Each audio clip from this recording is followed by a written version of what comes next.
Fake news বিয়পাবলৈ বাদ দিয়ক, actually Zubeen দাৰ লগত কি হৈছিল এই ভিডিঅ'টোত ভালদৰে শুনক। জুবিন আৰু ৭-৮টামান ল'ৰা মানে তাৰ লগত শিখৰো আছিলে, তাৰ লগত যে বজায় ড্ৰাম চাম বজায়, আৰু সিদ্ধাৰ্থো আছিলে, আৰু তেনেকুৱা আৰু ছিংগাপুৰৰ কোনোবা দুটামান। সিহঁতি চবেই য়টখন লৈ পেলাই সিহঁতি সাগৰত গৈছিলে।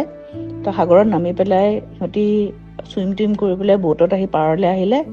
তাৰপিছত চবেই লাইফ জেকেটে পিন্ধি আছিলে, জেকেট পিন্ধি পেলাই আকৌ জুবিনে সাঁতুৰিবলৈ গ'ল।